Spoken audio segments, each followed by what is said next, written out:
Hi everyone, welcome back to travel vibes. Wildlife അഡ്വഞ്ചറിൻ്റെ അവസാന വാക്കായ കെനിയയിലെ മസായിമാരിലാണ് ഞാനിപ്പോൾ ഉള്ളത്. വന്യമൃഗങ്ങളെ അവരുടെ ആവാസ വ്യവസ്ഥയിലേക്ക് സഫാരി ചെയ്ത് പോയി കണ്ടാസ്വദിക്കുക, അങ്ങനെ ഒരു അമേസിംഗ് എക്സ്പീരിയൻസ് ആണ് നമുക്ക് അവിടെ ഉള്ളത്. ഇന്നലെ ഉച്ച കഴിഞ്ഞാണ് ഞാൻ മസായിമാരിൽ എത്തിയത്.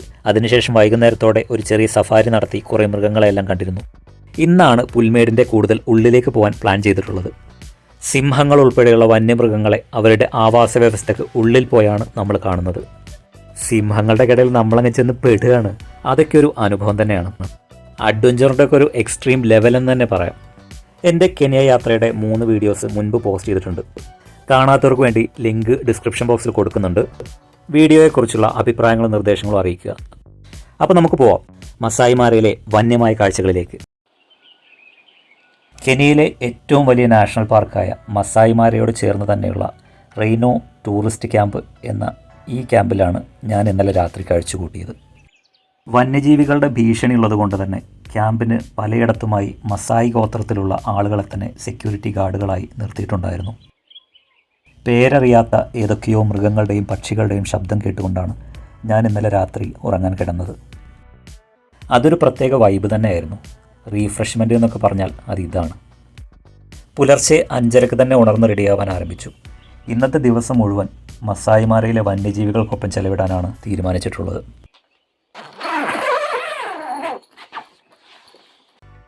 ഇതാണ് എൻ്റെ ടെൻറ്റ്. അലൂമിനിയം ഷീറ്റ് മേൽക്കൂരയുള്ള ഷെഡുകൾക്ക് കീഴിലാണ് ടെൻറ്റുകൾ സ്ഥാപിച്ചിട്ടുള്ളത്. ഇതിന് ഡോറും അതുപോലെ ലോക്കൊന്നും ഉണ്ടാവില്ല കേട്ടോ.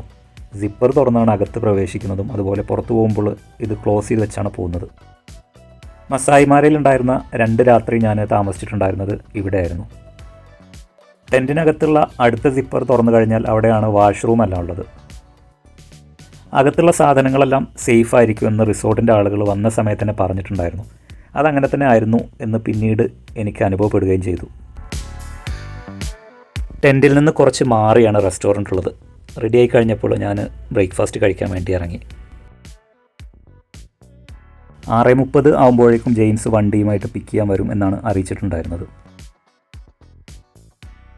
ടെൻറ്റുകളുടെ ഭാഗത്തൊന്നും വൈഫൈ കിട്ടില്ല, റെസ്റ്റോറൻറ്റിൽ മാത്രമേ കിട്ടൂ. അതുകൊണ്ട് തന്നെ മൊബൈലിൽ ആരും കൂടുതൽ സമയം ചെലവിടില്ല. അല്ലെങ്കിലും ഇത്ര ദൂരം യാത്ര ചെയ്തു വന്നത് മൊബൈലിൽ കളിച്ചിരിക്കാനല്ലല്ലോ.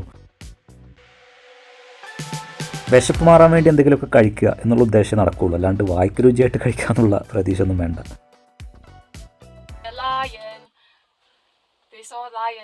യെസ്, കൊച്ചുവെളുപ്പാങ്കാലത്ത് മിഷേൽ പാടുന്നത് പോലെ ഇന്ന് സിംഹങ്ങളെ പോയി കാണുക എന്നതാണ് ഞങ്ങളുടെ ലക്ഷ്യം. മസായിമാര എന്ന സവന്നയുടെ ഉള്ളറകളിലേക്കാണ് ഇന്ന് ഞങ്ങൾ യാത്ര ചെയ്യുന്നത്. കൂടെയുള്ള എല്ലാവരെയും അവരുടെ ക്യാമ്പുകളിൽ പോയി പിക്ക് ചെയ്തുകൊണ്ട് ഞങ്ങൾ മസായിമാരയിലേക്ക് തിരിച്ചു.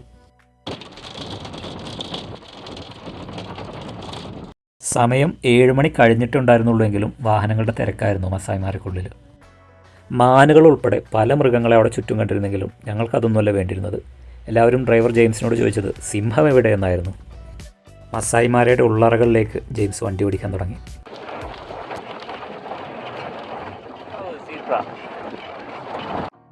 ഇന്നലെ കണ്ട കാഴ്ചകളിൽ നിന്ന് വ്യത്യസ്തമായ എന്തെങ്കിലും കാണുന്നിടത്ത് മാത്രം വണ്ടി നിർത്തി.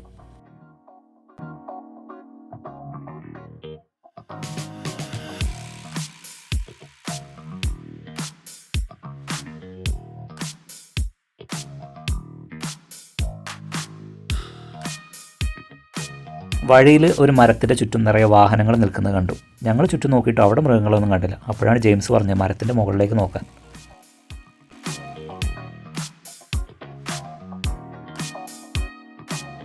അവസാനം ഞങ്ങൾ സ്പോട്ട് ചെയ്തു തേടി നടന്ന ആളെ. ആദ്യം ഞങ്ങൾ കണ്ടത് ഒരു സിംഹത്തേക്കായിരുന്നു. കുറച്ച് കഴിഞ്ഞപ്പോൾ 2ആയി, 3ആയി, പിന്നെ അതൊരു കൂട്ടമായി മാറി. ഇത് അവരുടെ ആവാസ വ്യവസ്ഥയാണ്, അവരുടെ സാമ്രാജ്യം. ഞങ്ങൾ അതിലേക്ക് വന്നിരിക്കുകയാണ് അവരെ കാണാൻ വേണ്ടി മാത്രം. അതിൽ ചില സിംഹങ്ങൾ ഞങ്ങൾ അടുത്ത് വന്നു. അടുത്തെന്ന് പറഞ്ഞാൽ വളരെ അടുത്ത്, ഒന്ന് കൈയെത്തിച്ചാൽ തൊടാൻ പറ്റുന്ന അത്രയും ദൂരത്തിൽ.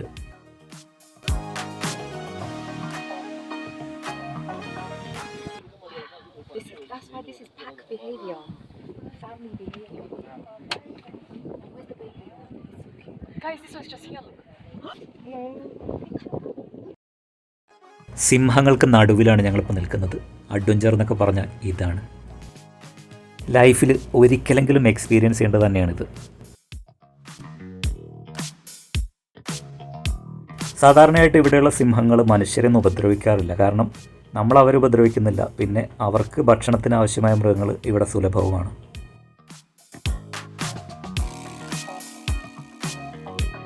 മറ്റ് പല മൃഗങ്ങളിൽ നിന്നും വ്യത്യസ്തരായിട്ട് സിംഹങ്ങൾ ഒരുമിച്ചാണ് താമസിക്കുന്നത്. അതുപോലെ ഇര പിടിക്കുന്ന ഒരുമിച്ച് തന്നെയാണ്. എരുമകൾ, ജിറാഫുകൾ പോലെയുള്ള വലിയ മൃഗങ്ങളെ വീഴ്ത്താൻ അവരൊരു ടീം വർക്ക് തന്നെയാണ് ചെയ്യുന്നത്. വയർലെസ്സിലൂടെ മറ്റ് വാഹനങ്ങൾക്ക് മെസ്സേജ് കിട്ടിയതുകൊണ്ടായിരിക്കാം അപ്പോഴത്തേക്ക് ഒരുപാട് സഫാരി വാഹനങ്ങൾ അങ്ങോട്ട് വന്നു. തിരക്ക് കൂടിയപ്പോൾ ഞങ്ങൾ അവിടുന്ന് മറ്റ് കാഴ്ചകൾ കാണുന്നതിനായിട്ട് നീങ്ങി. രാവിലെ മുതൽ വണ്ടി കയറിയിരിക്കാൻ തുടങ്ങിയതാണല്ലോ. അപ്പോഴത്തേക്ക് ചിലർക്ക് വാഷ്റൂമിൽ പോകണമെന്നൊക്കെ പറഞ്ഞു. ഈ കാട്ടിലെവിടെ അതിനൊക്കെ സൗകര്യം?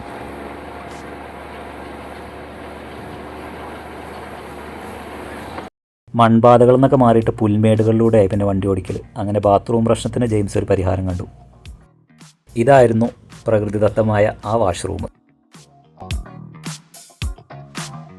സഫാരിയിൽ നിന്ന് ഒരു ഇടവേളയെടുത്ത് മസായിമാരയുടെ മധ്യത്തിൽ എല്ലാവരും കുറച്ച് സമയം ഒന്ന് റിലാക്സായി നിന്നു.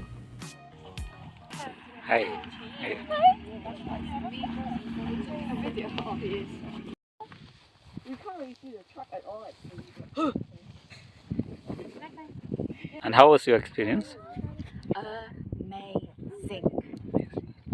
വിശ്രമം കഴിഞ്ഞ് ഞങ്ങൾ സഫാരി തുടർന്നു. അപ്പോഴാണ് ഞങ്ങൾക്കൊരു കാര്യം മനസ്സിലായത്. ഇതുവരെ കണ്ടതൊന്നും ആയിരുന്നില്ല കാഴ്ചകൾ. ഇനിയാണ് യഥാർത്ഥ അഡ്വഞ്ചർ എക്സ്പീരിയൻസ് വരുന്നത്. അതും ഞങ്ങളെ ഞെട്ടിച്ച എക്സ്പീരിയൻസ്.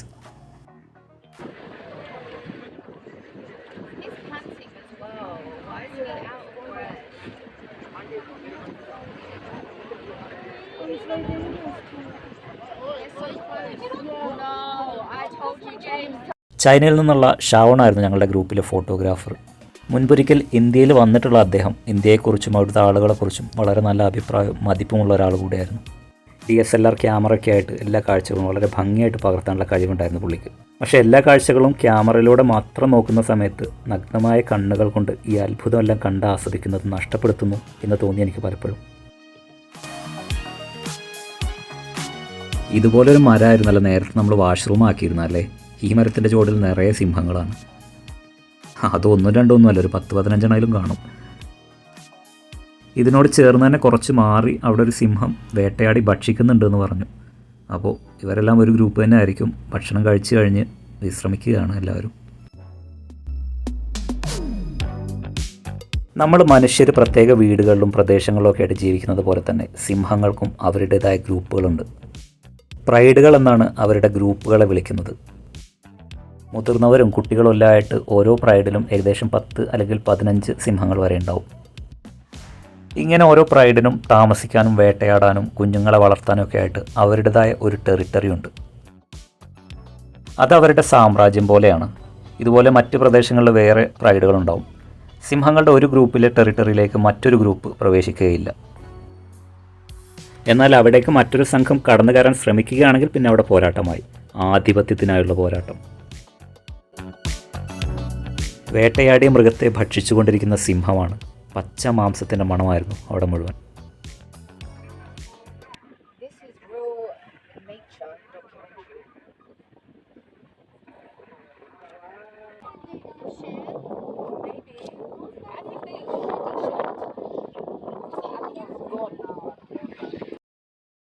ജീവിതത്തിൽ ഇതൊക്കെ കണ്ട് ആസ്വദിച്ചിട്ടില്ലെങ്കിൽ പിന്നെ എന്താണ് കാണേണ്ടത്? യുണീക്കായിട്ടുള്ള എക്സ്പീരിയൻസ് തന്നെയായിരുന്നു അവിടെ മുഴുവൻ. സിംഹങ്ങളുടെ ആ ടെറിട്ടറിയിൽ ആ കാഴ്ചകളൊക്കെ കണ്ട ഹാങ് ഓവറിൽ കുറച്ച് സമയം കൂടെ ഞങ്ങൾ അങ്ങനെ ഇരുന്നു.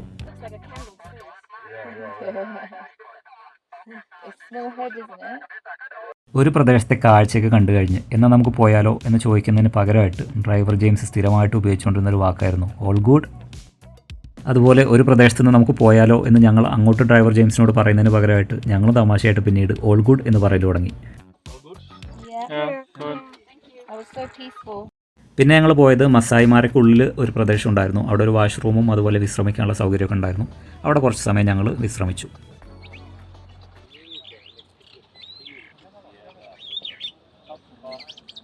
ഞങ്ങളെല്ലാവരും വിശ്രമിച്ചുകൊണ്ടിരിക്കുന്ന സമയത്ത് ഞങ്ങളാരും കാണാതെ സെലീന അവിടെ നിന്ന് 4, 3, 7 ഇല പൊട്ടിച്ചു. അത് മൃഗങ്ങൾക്ക് ഭക്ഷിക്കാൻ കൊടുക്കാനായിരുന്നു അത്രേ. നമ്മുടെ നാടുകളിൽ കാണപ്പെടുന്ന ഇന്ത്യൻ ആനകളേക്കാൾ അല്ലെങ്കിൽ ഏഷ്യൻ ആനകളേക്കാൾ കുറച്ചുകൂടി വലിപ്പം കൂടിയതാണ് ആഫ്രിക്കയിൽ കാണപ്പെടുന്ന ആനകൾ. കണ്ണെത്താ ദൂരത്തോളം സമൃദ്ധമായി പുല്ല് വളരുന്ന മസായിമാരെയുള്ള ആനകളെയാണ് ഈ ഇല കാണിച്ച് കൊതിപ്പിക്കുന്നത്. ജിറാഫിന് ഇത്ര അടുത്ത് കാണുന്ന ആദ്യമായിട്ടാണ്. ഒരുപാട് പ്രത്യേകതകളുണ്ട് ജിറാഫുകൾക്ക്. അതിനെക്കുറിച്ച് കേട്ടപ്പോൾ ഞാൻ ശരിക്കും അത്ഭുതപ്പെട്ടു പോയി. കരയിലെ ഏറ്റവും ഉയരമുള്ള മൃഗമാണ് ജിറാഫ്. അതിൻ്റെ കാലുകൾക്ക് തന്നെ മനുഷ്യരെക്കാൾ ഉയരമുണ്ട്. ഒരു ജിറാഫിന് 5.5 മുതൽ 6 മീറ്റർ വരെ നീളമുണ്ടാവും. ഉയരം പോലെ തന്നെ നല്ല മൂർച്ചയുള്ള കാഴ്ച ശക്തി ഉണ്ട് അവർക്ക്. ചില ജിറാഫ് മേഞ്ഞുകൊണ്ടിരിക്കുന്ന സമയത്ത് മറ്റുള്ളവരെ കാവൽ നിൽക്കുകയാണ് ചെയ്യുക. ഉയരം കൂടുതലുള്ളതുകൊണ്ട് തന്നെ ശത്രുക്കൾ ദൂരെ നിന്ന് വരുമ്പോൾ തന്നെ ഇവർക്ക് കാണാൻ കഴിയും. അങ്ങനെ പരസ്പരം മുന്നറിയിപ്പ് നൽകി രക്ഷപ്പെടാനോ അല്ലെങ്കിൽ പ്രതിരോധിക്കാനോ ഒക്കെ ഇവർക്ക് സമയം കിട്ടും. മണിക്കൂറിൽ 55 കിലോമീറ്റർ വരെ വേഗത്തിൽ ഇവർക്ക് ഓടാൻ കഴിയും. അതുപോലെ ജിറാഫിൻ്റെ ഹൃദയത്തിന് മാത്രം 25 പൗണ്ട്, അതായത് 11 അല്ലെങ്കിൽ 12 കിലോഗ്രാം വരെ തൂക്കം ഉണ്ടാവും. അതിൻ്റെ ഉയരമുള്ള തലയിലേക്ക് രക്തം പമ്പ് ചെയ്യാൻ വേണ്ടിയിട്ടാണ് ഇത്ര ഭാരവും അതുപോലെ പവർഫുള്ളൊക്കെ ആയിട്ടുള്ള ഹൃദയം ജിറാഫുകൾക്കുള്ളത്. ജിറാഫുകളുടെ ഏറ്റവും വലിയ ആയുധം അവരുടെ ശക്തമായ പിൻകാലുകളാണ്. അവിശ്വസനീയമായ വിധം ശക്തിയും അതുപോലെ പേശീബലമുള്ളതാണിത്. മുന്നിലേക്കും പിന്നിലേക്കും മാത്രമല്ല, ഏത് വശത്തേക്കും ശക്തിയോടെ അവർക്ക് ചവിട്ടാൻ കഴിയും. അതും 2000 പൗണ്ട്, അതായത് 900 കിലോഗ്രാം വരെ പവർഫുള്ളായിട്ട്. ഈ ഒരൊറ്റ കിക്ക് മതി ഒരു സിംഹത്തെ വരെ കൊന്നുകളയാൻ. അതുകൊണ്ട് തന്നെ മുൻനിര വേട്ടക്കാരായ സിംഹങ്ങൾ പോലും ഈ മാരകമായ കിക്കുകൾ കാരണം സാധാരണയായി മുതിർന്ന ജിറാഫുകളെ ആക്രമിക്കുന്ന ഒഴിവാക്കുന്നു. ഉച്ചയോടെ ഭക്ഷണം കഴിക്കാൻ ഞങ്ങൾ മസായിമാർക്ക് നടുവിൽ തന്നെ ഒരു പ്രദേശം കണ്ടെത്തി. കഴിക്കാനുള്ള ഭക്ഷണം ഞങ്ങളുടെ എല്ലാം ക്യാമ്പിൽ നിന്ന് ബോക്സായിട്ട് കൊടുത്തു വിട്ടിരിക്കുകയാണ്.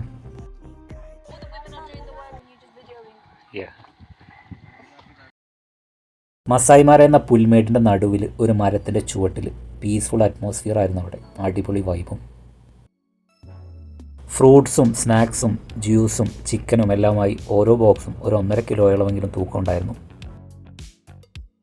ഞങ്ങളങ്ങനെ ഭക്ഷണം കഴിച്ചുകൊണ്ടിരിക്കുന്ന സമയത്ത് വിചിത്രമായി കാണപ്പെടുന്ന ഈ പക്ഷി ഞങ്ങളുടെ അടുത്തേക്ക് വന്നു.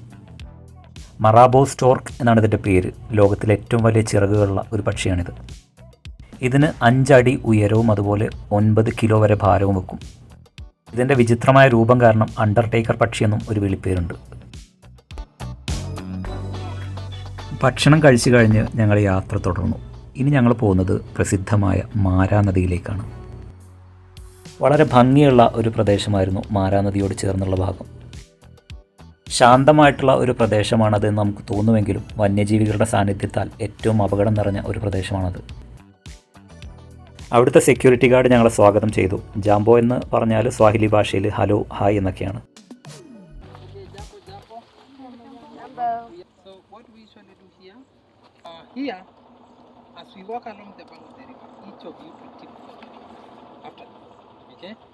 അഭിവാദ്യം ചെയ്തു കഴിഞ്ഞ് എല്ലാവരും ടിപ്പ് തരണം എന്ന് പുള്ളി ആദ്യമേ പറഞ്ഞു.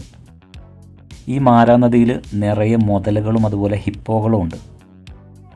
അവരുടെ വാസസ്ഥലമാണത്. നമുക്ക് ഈ നദിയുടെ തീരത്തൂടെ നടക്കുന്ന സമയത്ത് നദിയിലെ ഹിപ്പോകളെയും അതുപോലെ മുതലുകളെല്ലാം കാണാനും കഴിയും. പക്ഷേ അത് നടന്ന് കാണണമെന്നുണ്ടെങ്കിൽ ഒരു സെക്യൂരിറ്റി ഗാർഡ് നമ്മുടെ കൂടെ നിർബന്ധമായും വന്നിരിക്കണം. അത് സേഫ്റ്റിയുടെ ഭാഗമായിട്ടാണ്. So it's better if you see big crocodile. That is my happiness. Okay? കെനിയയിലെ മൗ എന്ന വനത്തിൽ നിന്ന് ഉത്ഭവിച്ച് 395 കിലോമീറ്റർ ഒഴുകി ടാൻസാനിയയിലെ വിക്ടോറിയ എന്ന തടാകത്തിൽ ചെന്ന് ചേരുന്ന നദിയാണ് മാര. കെനിയയിലെ മസായിമാരക്കും അതുപോലെ ടാൻസാനിയയിലെ വന്യജീവി സങ്കേതമായ സെറംഗെറ്റിക്കും ഇടയിലൂടെയാണ് മാരാ നദി ഒഴുകുന്നത്. ദ ഗ്രേറ്റ് മൈഗ്രേഷൻ്റെ സമയത്ത് 15 ലക്ഷത്തിലധികം മൃഗങ്ങളാണ് ഈ മാരാ നദി മുറിച്ച് കടക്കുന്നത് എന്നാണ് പറയുന്നത്. നദിയിലുള്ള ഹിപ്പോകളും അതുപോലെ മുതലുകളെല്ലാം ആക്രമണകാരികളാണ്. നദിയിൽ മാത്രമല്ല, നമ്മളിപ്പോൾ നടന്നുകൊണ്ടിരിക്കുന്ന തീരപ്രദേശങ്ങളിലും അവ വന്ന് വിശ്രമിക്കാൻ സാധ്യതയുണ്ട്. അതുപോലെ എരുമകളും ആനകളും എല്ലാം ഈ പ്രദേശത്തൂടെ അലഞ്ഞു തിരിഞ്ഞ് നടക്കാനും സാധ്യതയുണ്ട്. ഇവയിൽ നിന്നൊക്കെയുള്ള സംരക്ഷണത്തിന് വേണ്ടിയാണ് മസായി ഗോത്രക്കാരനായ തോക്കേന്തിയ ഗാർഡ് നമ്മുടെ കൂടെ തന്നെയുള്ളത്. The other side is Tanzania, right? Yes. Okay. Tanzania. Tanzania. Oh, Yeah. yeah. Where is? Oh, that's like that's Yeah, the Tanzania. Serengeti. Serengeti National Park of Tanzania. Yeah, that's. ഇത് ഒരു international ബോർഡറാണ്. കെനിയക്കും ടാൻസാനിയക്കും ഇടയിലുള്ള ഒരു natural ബോർഡറായിട്ടാണ് ഈ Mara നദി പ്രവർത്തിക്കുന്നത്. ഈ പുഴയുടെ അപ്പുറത്ത് വരുന്നതാണ് ടാൻസാനിയ. ടാൻസാനിയയുടെ നാഷണൽ പാർക്കിൻ്റെ പേരാണ് സെറംഗെറ്റി national park.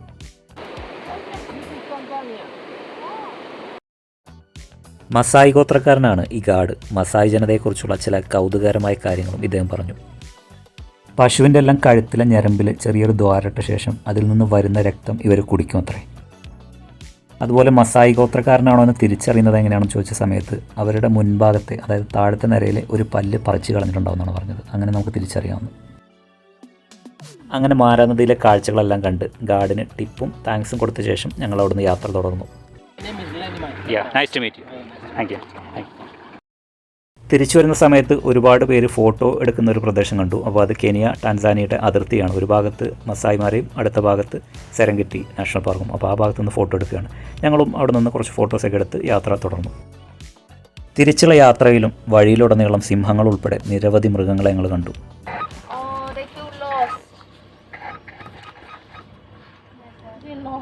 Because we blocked them. Yeah, it's like we're passing it, eh?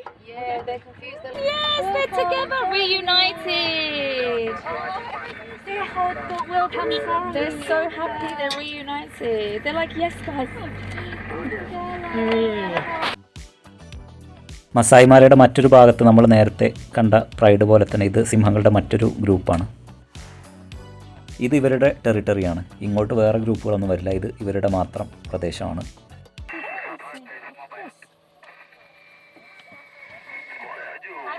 Oh, she's coming. The other one is coming. The other one is coming now. Oh. Oh, I'm gonna cry. She's so cute. വഴിയിൽ ഒരു safari വാഹനത്തിൻ്റെ tyre പഞ്ചറായിട്ട് മാറ്റിയിട്ട് കൊണ്ടിരിക്കുകയാണ്. അപ്പോൾ ബാക്കിയുള്ള വാഹനങ്ങളെല്ലാം അത് മാറ്റിയിടാൻ വേണ്ടി കാത്തിരിക്കുകയാണ്. കെനിയയുടെയും അതുപോലെ ടാൻസാനിയുടെയൊക്കെ അതിർത്തിയിലൂടെ പോകുന്ന സമയത്ത് ഞാനവിടെ ശ്രദ്ധിച്ച കാര്യമാണ്, എവിടെയും ഒരു അതിർത്തി നിർവഹിച്ചു വെച്ചിട്ടില്ല. ചില ഭാഗത്ത് കമ്പുകളോ മരങ്ങളൊക്കെ വെച്ചിട്ടുണ്ടെന്നല്ലാതെ ഒരു രേഖയായിട്ട് അല്ലെങ്കിൽ ഒരു അതിർത്തിയായിട്ട് എവിടെയും നിജപ്പെടുത്തി വെച്ചിട്ടില്ല. അല്ലെങ്കിലും ഇവിടെ താമസിക്കുന്നത് മൃഗങ്ങളും അതുപോലെ മസായി ജനതയുമാണ്. അവർക്ക് ഈ രാജ്യങ്ങളുടെ അതിർത്തിയൊന്നും ബാധകമല്ല. നൂറ്റാണ്ടുകളായിട്ട് അവർ മാരാനദിക്ക് കുറുകെ അങ്ങോട്ടും ഇങ്ങോട്ടും സഞ്ചരിച്ചു കൊണ്ടേയിരിക്കുകയാണ്. മസായി ജിറാഫുകളാണിത്. ഈ ജിറാഫുകൾ സാധാരണയായിട്ട് ദിവസത്തിൽ 30 മിനിറ്റ് മുതൽ 2 മണിക്കൂർ വരെയൊക്കെയുള്ളൂ ഇത്ര മാക്സിമം ഉറങ്ങുന്നത്. അതും അവർ നിന്നുകൊണ്ടാണ് ഉറങ്ങുക. കിടന്നുറങ്ങിക്കഴിഞ്ഞാൽ വേട്ടക്കാർക്ക് ഇരയാവൂ എന്നുള്ള ഭയം കൊണ്ടാണ് അവർ നിന്നുകൊണ്ട് ഉറങ്ങുന്നത്.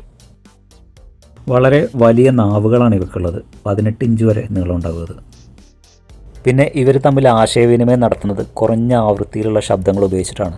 അത് സാധാരണ മനുഷ്യർക്ക് കേൾക്കാൻ കഴിയില്ല. അത്രയും ചെറിയ ശബ്ദമായിരിക്കും അത്. There you go. Oh no.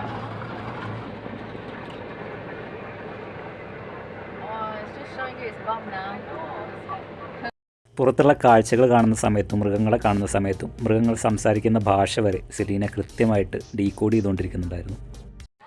The mama is saying, I spent Decoding. 2 years creating. Huh?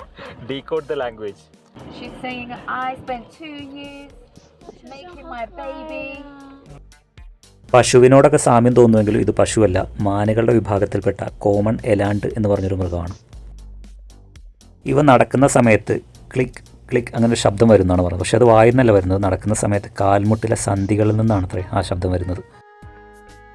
ഒരു ദിവസം മുഴുവൻ നീണ്ടു നിന്ന സഫാരിക്കൊടുവിൽ ഞങ്ങളുടെ വാഹനം മസായിമാരിയുടെ കവാടത്തിൽ തിരിച്ചെത്തി. ഒരുപാട് പ്രഷ്യസ് എക്സ്പീരിയൻസ് ആൻഡ് മെമ്മറീസാണ് മസായിമാരെ എനിക്ക് തന്നത്. മസായിമാരയുടെ വിശാലമായ പുൽമേടുകൾ വിട്ടുപോകുമ്പോൾ ഒരു ചിന്ത എൻ്റെ മനസ്സിൽ തങ്ങി നിന്നു. ഇവിടെ മസായി ജനതയും വന്യമൃഗങ്ങളും ഒരേ ഭൂമി പങ്കിടുന്നത് ഭയത്തിലല്ല, മറിച്ച് ഐക്യത്തിലാണ്. ലോകത്തിന് പഠിക്കാൻ കഴിയുന്ന ഒരു പാഠമാണത്. വന്യമായ ഹൃദയങ്ങൾക്കിടയിൽ പോലും സമാധാനം സാധ്യമാണ്. നാളെ നമ്മൾ പോകുന്നത് ഈ മസായി ജനതയുടെ ഗ്രാമത്തിലേക്കാണ്. അവരുടെ ജീവിതവും കലയും സംസ്കാരവും എല്ലാം നേരിട്ട് കണ്ട് അനുഭവിക്കാൻ. മസായിമാരിൽ നിന്ന് യാത്ര പറയുമ്പോൾ ഞാൻ നന്ദി പറയുന്നു. മസായിമാരയുടെ വന്യ സൗന്ദര്യത്തിനും പ്രകൃതിയുടെ അവിസ്മരണീയമായ വിരുന്നിനും ജീവിതത്തിൽ ഏറ്റവും വലിയ സാഹസികത പകർന്നു തന്ന അനുഭവങ്ങൾക്കും. വീഡിയോ ഇഷ്ടമായെങ്കിൽ ചാനൽ സബ്സ്ക്രൈബ് ചെയ്യുക. അടുത്ത വീഡിയോയിൽ കാണാം. അതുവരെ ആഫ്രിക്കയുടെ ഹൃദയത്തിൽ നിന്ന് വിട.